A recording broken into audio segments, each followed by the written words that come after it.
Happy Wednesday, everyone. This is Karen Jacobson at the NEMSIS Technical Assistance Center. Today is Wednesday, July 21st. I'm glad so many of you have been able to join us today for our public training session. So I wanted to pull up a little bit of an agenda that I've put together for us today. The notice that went out indicated that the objectives for today's training session cover the original NEMSIS version 221 informational reports. And I want to make sure that people know how to access those. Recognize we actually have three types of reports and the filter options with each, and review the criteria documents that correspond to most of the reports. So what we're going to do is we are going to cover how to access those reports, what the report categories are, and then again, we have three general types of reports. I'm going to refer to them today as simple informational reports, frequency reports, user-generated reports, a save and export option, and the location of the criteria. Okay, so one of the things that's really nice that we want to be able to offer with the NEMSIS reporting tools are public reports that anyone can access. These reports are not intended strictly for the state offices that submit data to us. They're also intended for any EMS agency, any EMS professional out there. And we've developed them so that they can be a benchmarking tool. So what I wanted to start off with is show you where these original version 2 informational reports are located and how you can access them. So we actually have two mechanisms by which one can access them. So people have probably noted this graphic that's up at the top. Literally, one can click right on this icon at the top of this page and land where I want you to land. So I'm going to actually do two things here. I am going to demonstrate that from another tab. So if I literally just click on this icon up at the top, because these are graphics of what those reports look like. So if I click on that, boom, you're right exactly where you need to be. However, what I want to do is walk you through that in case you want to identify and get here from another page once you've gone to the NEMSIS website for something else. So under Reporting Tools, we have a section called Reports. And under Reports, we have a couple of different things. We have national reports. And those of you who've joined us in the past know that we also have an online analytical reporting tool, query tool, which we refer to as our Q. And then we have this access reports, and this is just an identifier of how one accesses the reports that we've pre-created. And you'll notice that this is the same screen as I had over here. So this information was developed quite a while ago. We have a little bit of a descriptor in here about how the reports were created in just a high level, the information that you have available. So there are a couple of buttons that one does have to jump through in order to get to the reports themselves.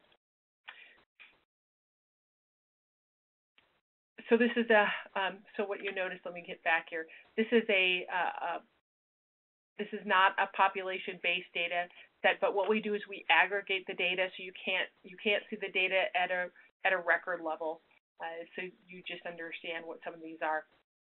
Those of you who joined us in the past on our training sessions are also aware that we have some newer reporting tools that we refer to as our dashboards. These reports are also available from this Access Reports page once you get in far enough. We have a public username and password, but below this current view, I just have to scroll down, in which you can then access the informational reports. So what you really need to do here is note, however, the public username and password, so NEMSIS Public and NEMSIS TAC. So if you click this Proceed button, I've already logged in, so that's why this already pulled up for me here. is you will be prompted to click on username. So you would enter NEMSIS Public, and then you would enter NEMSIS TAC, and then what comes up are the various reporting categories. So let me just kind of pull this document over here as well one more time so that you can just see here that what we have is the cardiac arrest, data quality, elapsed time, EMS agency, pediatric, trauma, and urbanicity, and that's what I have listed here as well. What I'm going to do following this meeting, by the way, is I'm going to kind of send out just a little update on what we covered. So I'm going to send out an email with this little bit of information, potentially a little more, so that people know how to access this, and I'll put some additional links in there so you can watch for that email notification. So what I wanted to do was start with a couple of items really quick as it relates to these categories, and I'm going to start with data quality. Now this naming structure is a little misleading because so far we don't actually have a lot of information as it relates to data quality in here. What we do have is a report that's called the current composition of the NEMSIS data warehouse. This is a breakdown by state and by quarter on what states are submitting data to the NEMSIS national database. So this is for our version 2.2.1 database. We maintain a 2+ year rolling data set. What that means is, and our default is the current year plus the one previous to it, but we actually go back to 2014. So just to demonstrate how this information can change, you'll notice what I did is I changed the from 2015 to 2014. And then what I need to do is go over onto the right side where you see a button that reads View Report. If you click on that View Report button, the information is now going to update, and you'll see a loading icon, and it circles as that report is being generated. Then what you're able to see is the breakdown by state and territory of the composition of the version 2 data warehouse. What I want you to see on this is that we update this warehouse every Friday. So tomorrow, by later in the day on each Friday, this report is updated, and I can tell you that we've had additional data from the District of Columbia come in for calendar year 2015. But so right now, if you know where you're located, you can just take a look at what our numbers are here. We do have a page 2, and so if I click, so right now it's if I scroll all the way down, it's stopping at the U.S. Virgin Islands. And if I click on page 2, it will move, and we'll see some of the additional states that are submitting data to us. And what you see over here is that that we have about 58.1 million records in our data set today. And that number will go up a little bit as of tomorrow. I'm not sure it's a full, it'll go up by a couple 100,000 tomorrow. So this is the current composition of the warehouse. So any questions about that as it relates to how you might find this information valuable to you? All right, well, let's move on. Okay, so what I want to do is go back. So you'll notice we have some breadcrumbs that are listed up at the top. Those of you who are familiar with internet know that many times there will be a breadcrumb section, so you don't have to use your back button. You can, if you know exactly where you want to go when you're familiar with the site, you can use this breadcrumbs option. So I'm going to click into National Report, and in National Reports, then I can go back and look at one of these other pieces. So I'm going to start off. I'm not going to show every one of these, but I want to show highlights of many of these various reports. So what I'm going to do for the moment is I'm going to click into cardiac arrest. As you are all familiar, one of the things that people want to know information about is cardiac arrest data. So as you'll notice, we have, eight reports as it relates to cardiac arrest. So what I want to do is show you some of these reports. Now, I indicated we have three types of reports. Most of the reports are what I would refer to as a simple informational report. And that's, I'll show you which ones are not. The ones that are not are two. One is called a frequency report, and that's this one here, and I'll pull that one up in a moment. And then what we refer to is a user-generated report. So I'm going to bring my Word document back over here for you really quick before I open up the first one. So the criteria are predetermined. You can filter by quarter and year, and you can filter by the nulls, which we also refer to as the not values. So I'm going to click on cardiac arrest by patient age. So this report generates, and what it does initially is it tells you, let me start at the top. So you can filter off of two or three things depending on the report. This report does not filter off of the not values. It's just doing it by the patient age range. So what we see is Q1 of 2015. What we've done in our criteria is we've looked at every state that is submitting data to us in the time frame that's selected. And so what we do is we tell you what the date range is, so Q1 and the year of 2015. Our additional criteria as it relates to this is where the cardiac arrest element E11_01 has an indication of yes prior to EMS arrival or yes after EMS arrival. And then what we do is we break it down based on the ages. So it shouldn't come as any big surprise that what you see here is, and I'm just going to jump down to percentages, that most of the cardiac arrests that are occurring in populations over the age of 50, with the highest being between 60 and 69 in Q1 of 2015. So of this criteria, Q1, so what we had is of the 58 million records, only 63,000 in Q1 2015 had a yes prior to or after EMS arrival. So this total database population is 63,000, and you see this reflected here as well. And then you'll notice up here that this particular report, if there was a page 2 to this report, of which many have a page 2, 3, or 4, is this little arrow will be highlighted a different color.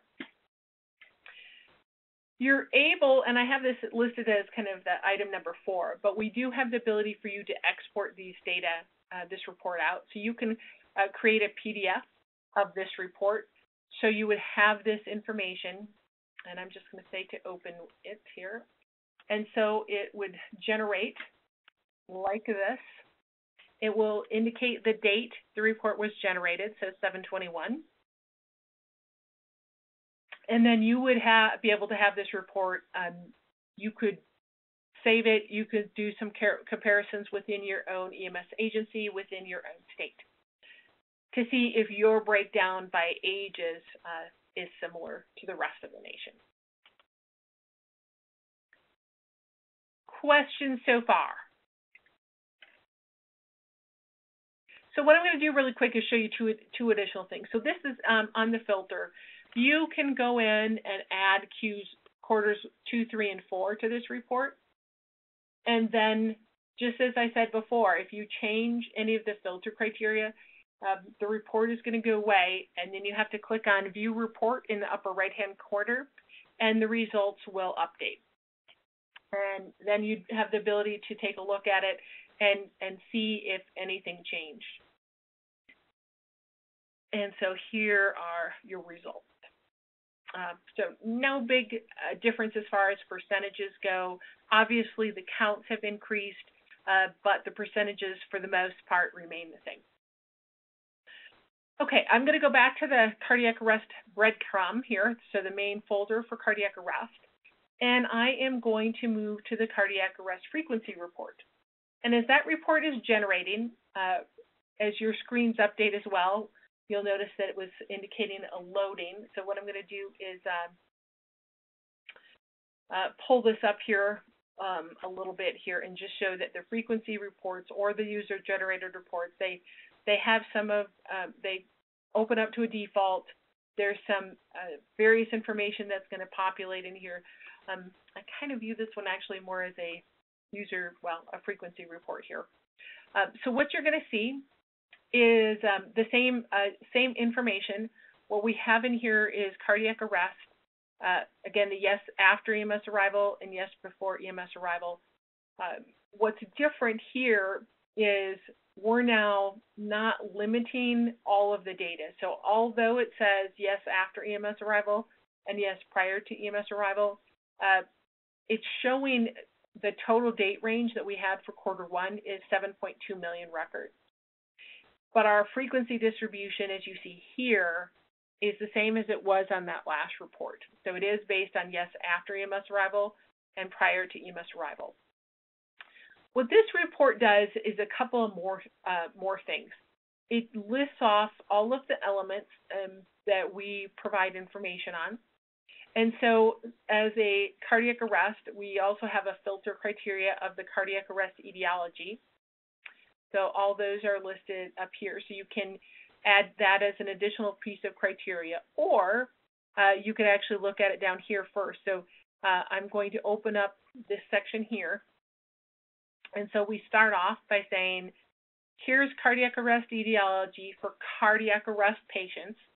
Here's then the breakdown for this particular information, as you see. So presumed cardiac is 55% of the patients with cardiac arrest, yes, prior to or after EMS arrival. But you'll notice that there's another plus sign in here. And so this is going to update, and so this is just going to say presumed cardiac because this report is based on cardiac arrest frequency, and we're looking at the arrest etiology.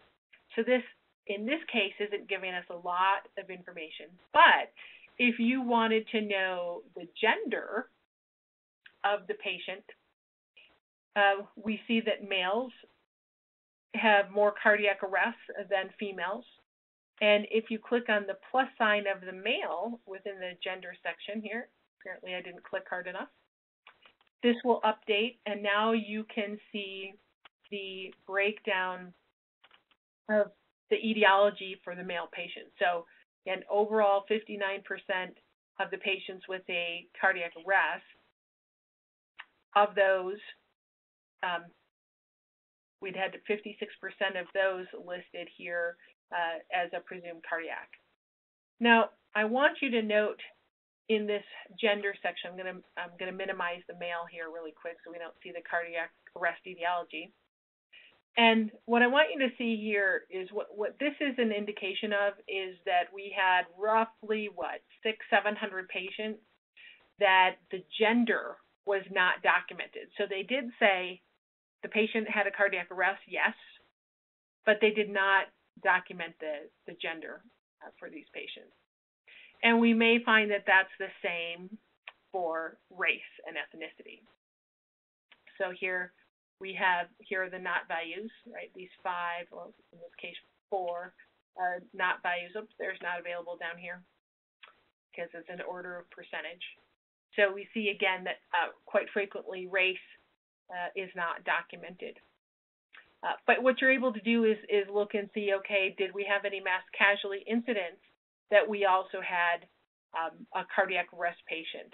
And so most of the time it's going to be, either a no or a not values, but we did have 90 cardiac arrest patients in which it was an MCI. So that would be kind of interesting to look at further to see what that incident may have been, what the location was, and so on. So this is kind of a simple analytical tool. Does have some limitations based on the criteria that are created. But literally, you could go through and say, I want to look at the type of destination for these cardiac arrests and see how many of them were transported to a hospital, so 56%. You can look at the overall incident patient disposition for these cardiac arrests and see that 50, so it's interesting, right? We've got 50.47% were treated and transported by EMS, but 56% of them were transported to a hospital. So which might mean that some volunteer ambulances across the nation do transport the dead to a hospital, because sometimes that hospital might also be the ME's office. But you can, again, open all of these up if you want to look at those data, and then you can export that into a PDF document or an Excel spreadsheet or a TXT type of file. Questions on this cardiac arrest frequency report?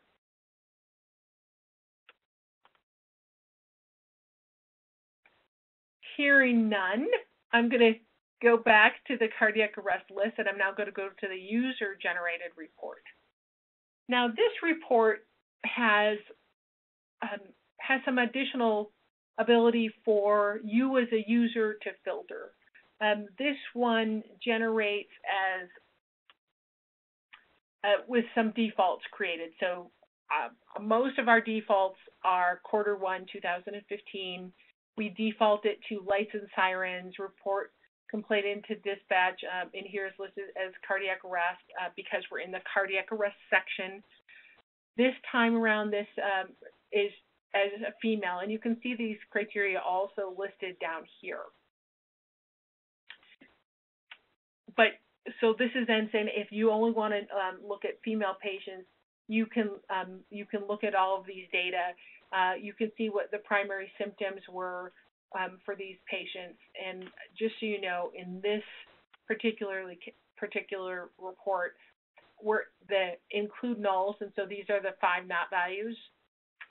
Those are being excluded. So let me show you what happens if I add them. So I click yes. I update the report by clicking View Report on the upper right-hand corner. And now my results are going to change a little bit in that we now have the not values that are listed right here. But we still have death and change in responsiveness listed as the most commonly reported primary symptoms. Similarly, we now can see that cardiac arrest is documented 87% of the time for cardiac arrest, but we also have the not values listed in this grouping as well. You'll notice that this blue arrow with the 2 and the question mark, the question mark means that there may be more than 2 pages. So if I click into 2, we can see that now we're able to view whether or not any secondary impressions have been documented. This report does provide information, as we've seen, based on high to low on percentage of what was documented. And this report does have multiple pages in it, as you see. So anytime you continue to see a question mark means there's more information. So you can change the criteria. So if your level of service is not a paramedic level service, you can change this to a basic or a nurse, for example, and regenerate the report. You can run it by mail. You can indicate that a response mode was everything. You don't have to choose just one. And then you can generate this report, save it for yourself as a PDF, and then do some comparison within your own agency.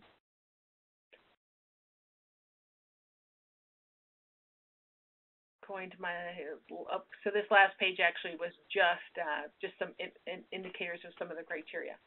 So again, what one is able to do is generate this as a PDF, or you saw that there was a TIFF file, which is in essence just a photo, just an image. But now you have 6 pages of this report. If you wanted to save this for your own purposes, take a look at it in the future, do some comparisons for your own agency.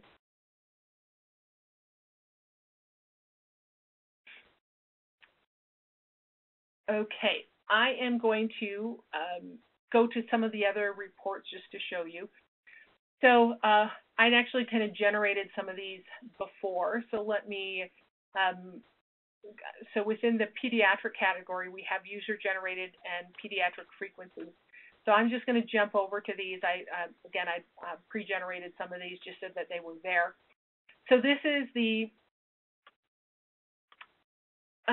pediatric user-generated report. So the user-generated report is the one that has extra filtering capabilities. So I'd like somebody, and you'll notice that this one is a little shows up differently than the cardiac arrest one did. This one is saying, let's look at females and males together. Let's look at all types of services requested.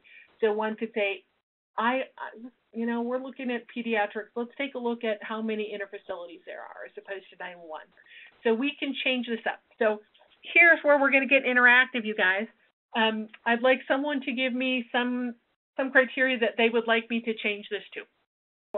All right, so let's look at, we saw before in the cardiac arrest data. So let's just kind of look at toddlers, 1 to 3-year-olds.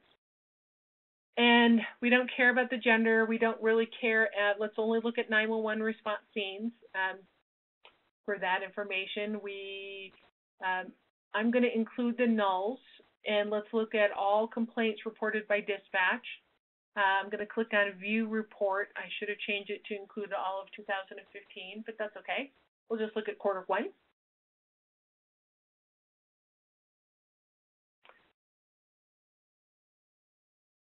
So once you change the criteria on this report, because it's now pulling from 58 million records, it is going to take a little bit of time to generate, simply because the criteria that we're looking at may be pretty unique, so we want to pull that information. So again, what we're going to see here is the states that comprise the results of the data. So we're looking at patient ages 1, 2, 3. So although it says in here, our overall list for this report were ages 0 to 18. But if we look at the primary symptom, for those of you who are EMSC people or involved with a lot of pediatric information, a change in responsiveness and fever as a primary symptom probably isn't going to come as a surprise for you. If we go to the next page, this is the rest of the symptoms list. Then we can see the provider's primary impression. I had a hard time getting that out. What you see here is the primary impression was not available 24% of the time. Just so you know, this is something that we see a lot of within NEMSIS, and that's because we only have 27 provider impression value choices. And at a local level, additional impressions were created for EMS agency use, and they have to be able to map to an existing NEMSIS value when the data comes to NEMSIS. And unfortunately, that's not always an option, so it gets mapped to not available. Also, it might not be a big surprise that seizures are quite high, especially in the age categories of 1, 2, and 3. So this, to me, would be something I personally would be interested in, is taking a look at maybe all age groups where the provider impression is seizure, and see if for pediatric patients, if it is highest in ages 1, 2, and 3, or if there's other age groups that have as frequent as seizures as the younger age group. So what I'm going to do for a moment here instead is I'm going to just generate this as a PDF, simply because it'll allow us to look at this report a little faster scrolling through it.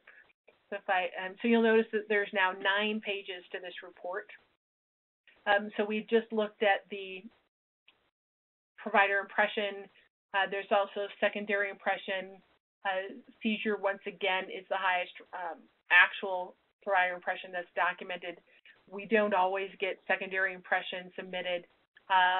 73% of the pediatric population was transported by EMS for this age category, the 1 to 3 age group. And lights and sirens was used, no lights and sirens used 56% of the time, which I think is also pretty much the norm. But you're able to again, export these data. It's always interesting when we can see, if there's any alcohol drug use indicators. So it's good. We have very low documentation of alcohol on the breath or drug use. We do see that on occasional scenarios where alcohol or drug paraphernalia was at the scene. Again, this is a report that's available to you. I'm going to go back again, and oops, I don't need to do that one. I'm going to look at this this next one, which is the Pediatric Frequency Report. And right now we're looking at all of the age categories in here. And just because, let's look at gender. So who, somebody, whether you put it in chat or whether you verbalize it, based on the overall age category that we're showing right now, 0 to 18, and I'm going to change this, well, it's just quarter one. You'll notice this report, I can only choose a single quarter to look at. I can't add all 4 of them into this particular report. So who's going to be higher, males or females? Males. Males, all right, let's see what we got. Males by 1.2%, so not by much. Okay, but now within males, what's going to be the highest age category that we're going to see? 0 to 18.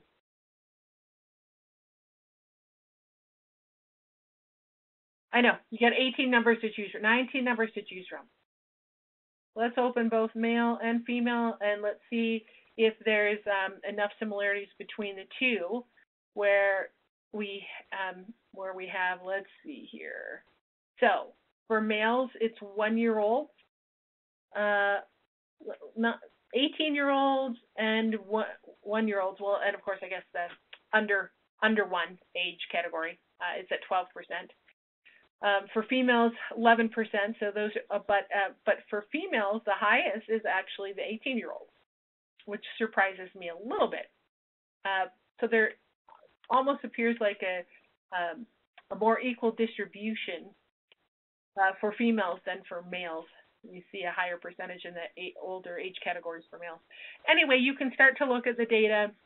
It might bring some additional, questions, criteria for you that you might be, interested in. So let's look at cardiac arrest. So where we have yes prior to EMS arrival. Let's see what we're getting for ages here. So 41% of the less than 1-year-olds has the highest criteria for cardiac arrest. And it looks like the second highest is the 18-year-olds and the 17-year-olds. And then the 1 and 2.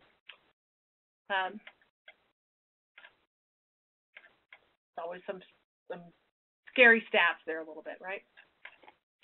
All right, so that's the pediatric reports. I already went through the cardiac arrest reports. Let me get rid of these. I already went through this one. Okay, so in here, what I'm now looking at is the EMS Agency Report. And within here, let's look at, we've looked at some of the patient demographics, but I want to show you some of these additional reports. So this report, and we've used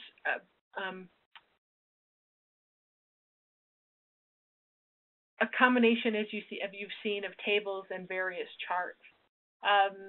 What I'm going to do is I am going to go in here. I'm going to select all for 2015. I also want to include the yeses for both the ages and the genders. Because keep in mind, this report does not limit the patient to a true patient contact.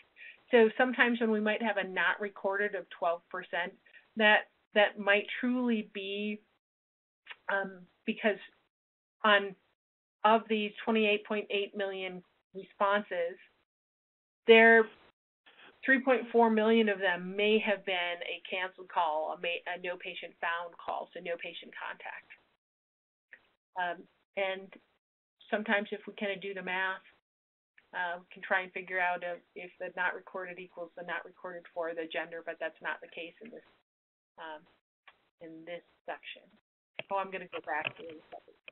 So what we also do in our reporting tools is, those of you who are familiar with NEMSIS know we have an age and an age units category. We don't receive date of birth because that's PHI, protected health information.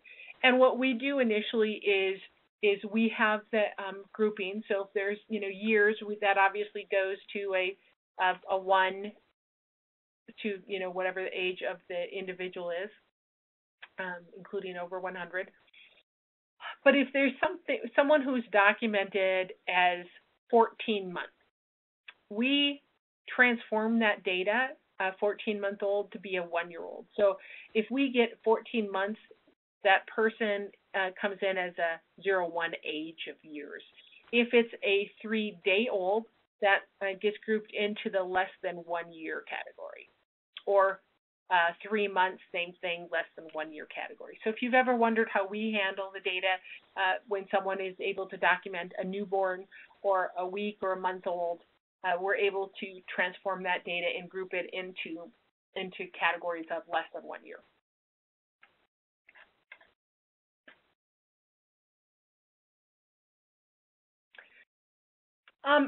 CMS service level, I'm just going to open this up, but I'm going to share with you that this report is, and right now it looks like it's pretty high, use of 29% of ALS1, but I want you to notice 2 things here. Number one, we're again looking at Q1 of 2015, which overall, so record selection is all EMS events, it totaled 7.2 million records for Q1 2015. But you'll notice down here, cases selected 3.8 million. So obviously that's a pretty significant discrepancy. Watch what happens if we change the include null values to yes and I regenerate the report. Most ambulance services are not documenting this information, so you notice that our numbers are now totaling, so 7.2 million total database for Q1. That's what the cases selected comes to now. And this is just one of those pieces that a lot of ambulance services don't necessarily know, aren't familiar with the billing practices, and so may not document by the EMS professional what the CMS service level is. Sometimes this is information that comes later from a billing source, one of the billing experts, whether from the EMS agency or a billing company that provides that information based on the care that's provided. So just something to kind of watch out for. Incident location type. Again, all of these, what I refer to as the simple informational reports, they all land at Q1 2015, and then they exclude the nulls.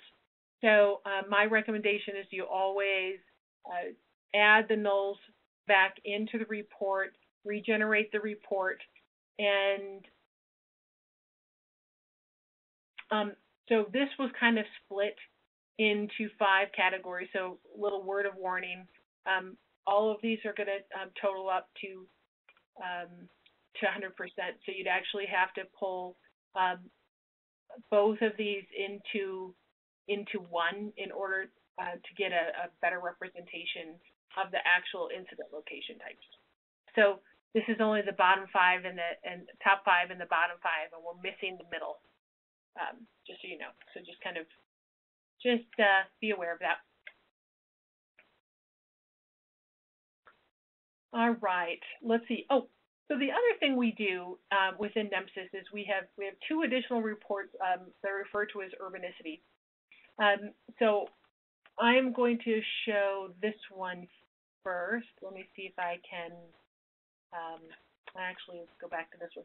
So we do a couple of things once we receive the data. So I'm just going to open up level of service. So this is the frequency report that lists out pretty much every element, not all of them, but pretty much every element that we make available in the public reporting tools. And so here's the level of services. Most of the data that we receive are from paramedic ALS level services. And then what we do is we break the data down based on what we refer to as urbanicity, or sometimes we call it an urban code.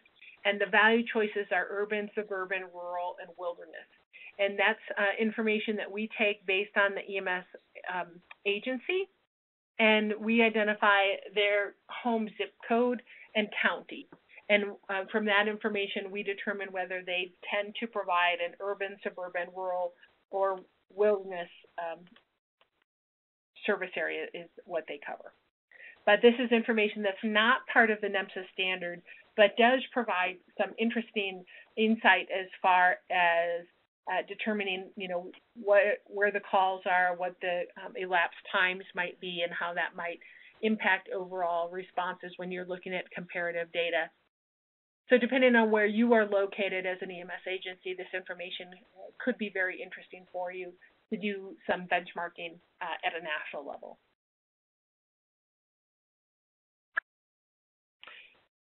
Does anyone want to see the Urbanicity user-generated report? Take a look at some of the specifics in here. For example, right now it's limited to urban. I might actually get rid of urban and change it to rural and wilderness. Let's see, I'm going to change this and choose all service levels, regenerate this report.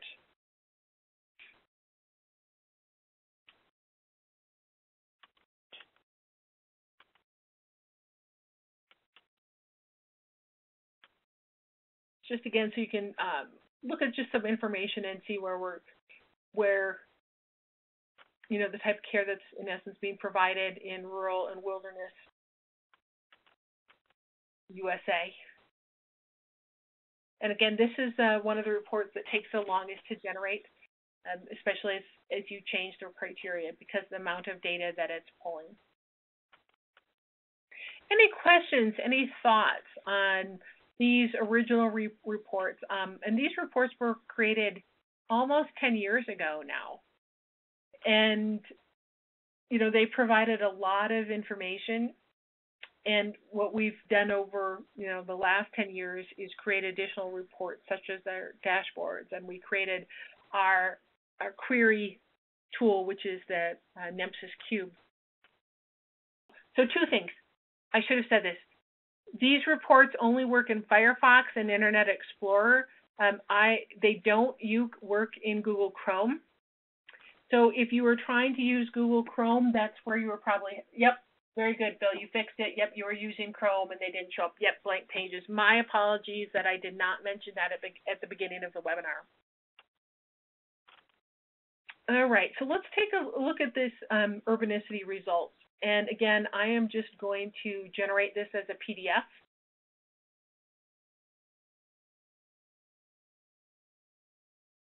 So we can scroll through it a little quicker.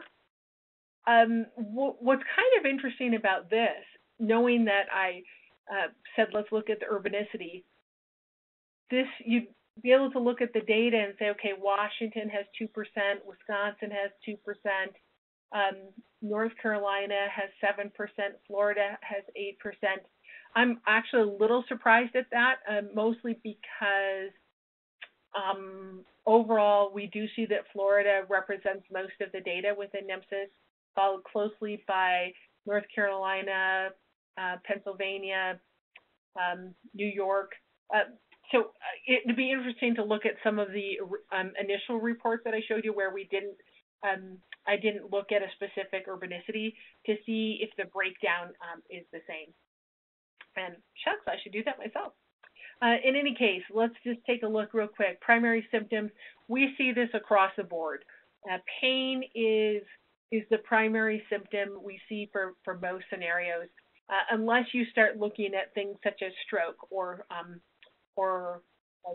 another type of change in responsiveness within a provider impression, then change in responsiveness or weakness will probably be the highest, more prevalent symptoms. But otherwise, in general, pain is what we see when we don't have additional criteria.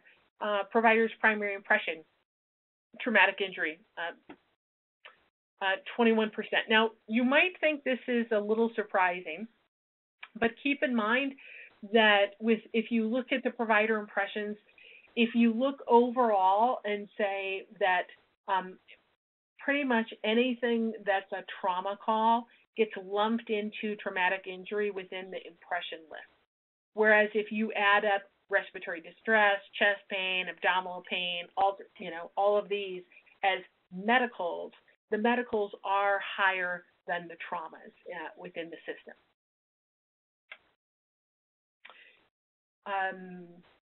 And I probably didn't add the not values into this report. So again, be careful what you're looking at, because I did not include the not values. And that's why these numbers are also different. So let me scroll up and take a look here. So provider impression is always documented better than the secondary impression. So our total, because I did not include the not values, the nulls, was 524,000. And the secondary impression was 141,000. But overall, patient disposition, not values, the nulls are not allowed. So the overall total number of records for this criteria of rural and wilderness is 863,000 records. And so if I wanted to have the total be the same for all of these reports, I'd have to go back in here, change, include nulls to yes, generate a new report in order to look at it, and then what will happen once it actually finishes generating is these numbers will all be the same. They will all be 863,000. Transport mode from scene is you can have a not value. So for example, if you don't have a patient that is transported, one would hope that EMS is not using licensed sirens, that you're only using licensed sirens when you have a patient in the patient compartment. And let's just take a look really quick. So treated and transported by EMS, 681,000, but a documentation of licensed sirens, 708,000. So a little bit of a discrepancy there. So it would be interesting to look at your own statistics at an EMS agency or even at a state level to see where some discrepancies may lie. So you can work on documentation improvement. Obviously, the biggest things we want to look at as an industry is to improve clinical care. And that currently is not something that will be seen necessarily in this particular report, but our dashboards were showing a lot more data quality.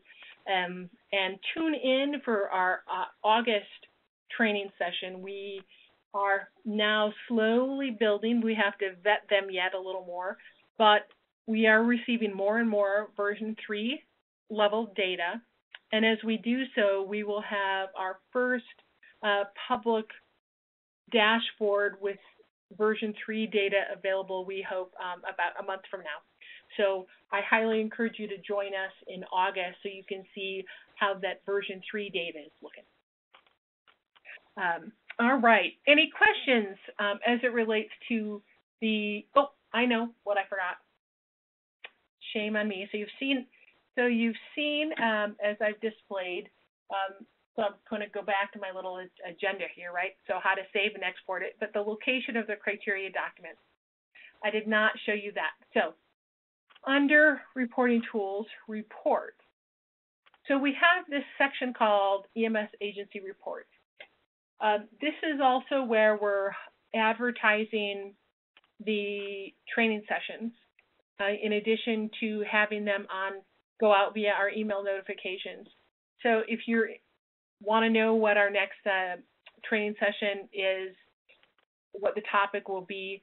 We'll be able to provide that information here.